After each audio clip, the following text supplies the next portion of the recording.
Welcome everyone. Today we'll have a Wolcen guide.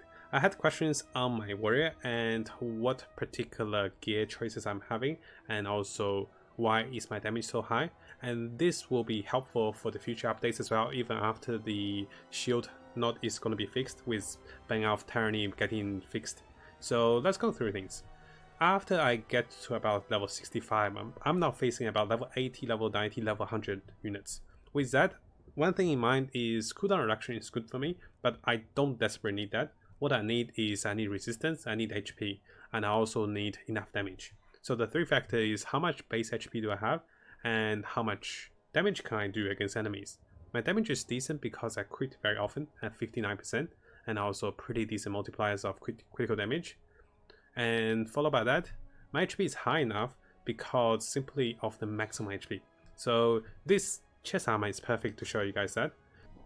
At the moment we have about 1100 HP added on this chest armor, and if I take it off, I'm looking at losing about 5000 HP. So what you want to think about HP is it's a multiplier factor. Because there's so many perks in the talent tree that increase our HP, the more HP you have as a base, the more it increases. It's the same as flat damage we have on the sockets, so that is actually getting multiplied a lot as well. So HP is about 1 to 5. Every point of 1 HP gives you about 5 maximum health. And with attack, this is even further, because without this weapon we don't do any attack. But the attack here with rend damage, having about, we don't have any rend, right? Yeah, we don't have any rend. Having here, we have a total of 91 to 100 rend, and this already gave us 2000 and 3200 rend. So what you should be looking for is, you should be looking for some flat HP on your rings, and also flat HP on the gears you have. Usually I'm hoping for flat HP on the amulets, and also flat HP on the rings. 1500 is massive. I take this ring off, I'm losing about 8000 HP. Similarly, 1200 ring, I'm losing about 600 HP, or 6000 HP. On top of that, your rings should technically have critical hit damage and critical hit chance. Here we went for the critical hit damage and we socket in for the chance. So you can always socket those rings, and that's a big factor for us to have damage and also defensive capacities. After that, likely I'll be losing the shield because of the change. I might go dual wield with two-handed, or I might go for double one-handed just for the bleeding sockets, and this will give me at least 50% of my existing damage. So if I'm hitting for 200k, I might hit for 100k after. And what else would you look for? Usually I do prefer to have a bit of rage and willpower reduction cost, because I'm spending a lot of rage spells. I want to be always on top of my rage with 750. In order to have that, a reduction here can help a little bit. Here I'm having the 20% reduction. Back then I used to have more rage reduction, but I actually favor for more stats. It's not enough to just have HP, of course. There is a combination of factors that works with your gears that gives you more defense. So let's look into the resistance here. Because I have a special perk that allows me to get additional benefits for wearing different armor, my current helmet and current chest both have lots of resistance. So this one has 152, which is not that high, but really good stats. This one has close to 800 resistance. And if I wear those two, I'm looking at 855 and 828. So I wear the first one, this goes up by about 300. Go wear this one, this goes up by a lot. Why is that? Is that the resistance is getting multiplied. This gives me 1600 resistance, and similar to HP, this gets multiplied. Yes, you can do this for the bruiser, armor and chest and gets lots of HP, but the downside is you won't get this high resistance, and you want to balance all sorts of defense. The defense comes into resistance, comes into HP. Those are the two factors that stops you getting one-shotted. Too much HP and not enough resistance, you still lose too much HP, because enemies don't have a decreased damage on you. But too much resistance and not enough HP, that's not gonna work. What is the perk that I'm using for that? The perk particularly is gonna be this one, Salvatory Anchor, which is in the Siege Breaker. This means for each correct chest I wear, I get more resistance, or I can go for HP regen. The other two is not that good. The dodge and also the force shield regen is terrible. Followed by that, I'm also going for the helmet. This means for each correct helmet I wear, I either get more HP regen or I get the resistance.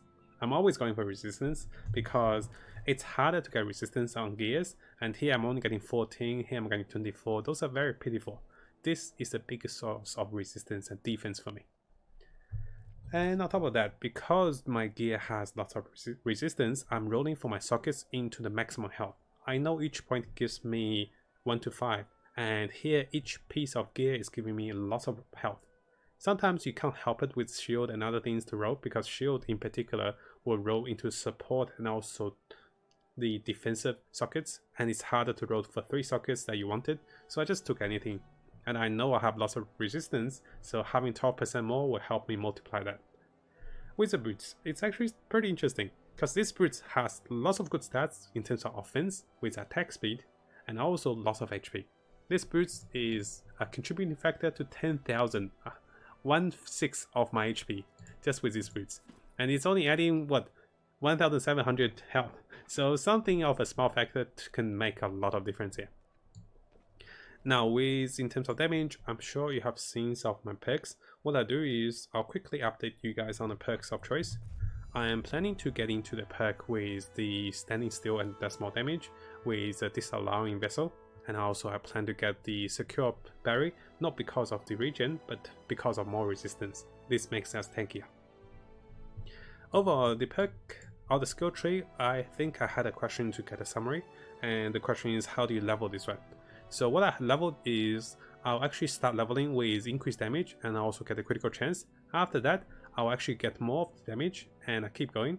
I come up to this point, but what I do is, I should be starting with the level at this moment. So I should be coming to here. The first priority is to get Furious Appetite. Next up, unlock the Frenzy Blow, and that's your first priority. After that, you can start curving forward. If you want defensive, you can go for the Branded Burst. If you don't need to be defensive, you can come directly here for the 400 additional willpower and also the rage. And after that, you don't have to come here yet. After that, you can actually look towards building for more damage. One of the best ways to go for it is, while building for more HP here, you come over here for additional 100% more multiplier. So this doesn't reduce damage by that much because it's addictive, but this gives you more damage. After picking this perk, you're pretty much about level 30, 40, and this is when you want to build for other things. So I'm going to twist this back. Because I went all the way here, I have enough perks from this point to keep this unlocked and also come back here. So this is why I built for one of the best resistance I could find in the game, with this whole set of heavy armor and heavy chest. After that, I will be looking towards 2 things. Am I getting one-shotted? If I am, there's 2 ways to do it. One way is to build for more gears, but what I'm doing is I'm just going to build for dire juncture. This means I only take 40% damage on the first hit, and 60% is taken after, which gives me time to roll out of damage, give me time to use potions, or even lifesteal everything back. It is optional to go further, and 5% is pretty good because it gives a bit of refund for what's taken out of us. And after that, 2 choices. I don't have to go for the tennis points, I can go offensive and defensive with the Secret Oath.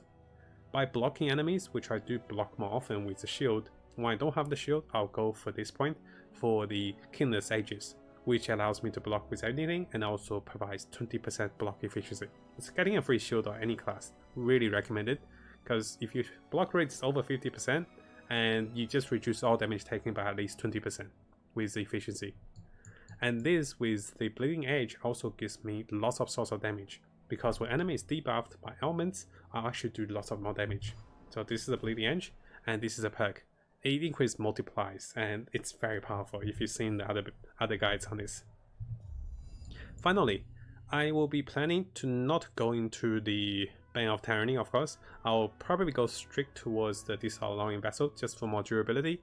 And if I was short on damage, what I do is I'll go into which time cannot heal, because this will give me a status effect on enemies, and this increase damage by 100% after 1.5 seconds. 120% actually, because it gives 20 more. So how do you debuff enemies? We spoke earlier, the Tracker Switch with 100% status debuff is going to be your to-go one on the 5th skill. But if you don't have the 5th skill, you can remove the Warpath for less mobility, but you can have this skill any time of the day.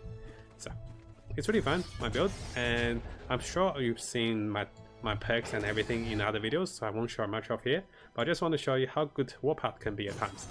Not like this time.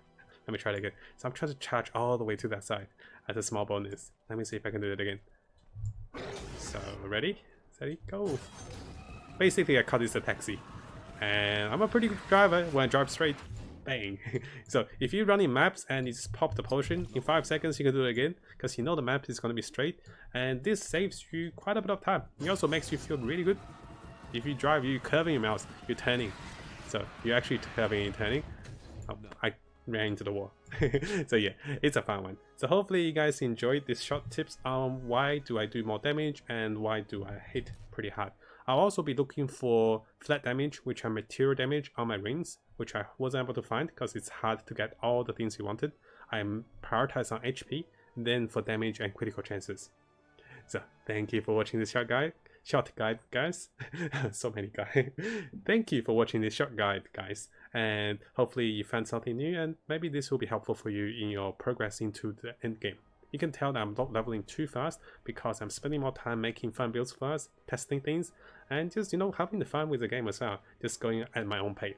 So more guides are coming, and we'll be looking to building items, rolling for items, and lots of things with that as well. Thank you everyone. I'll see you guys next time. Remember to subscribe onto YouTube and follow onto Twitch if you can. That'll be massive help. But if you have a Twitch Prime, that also helps me on Twitch. Thank you guys.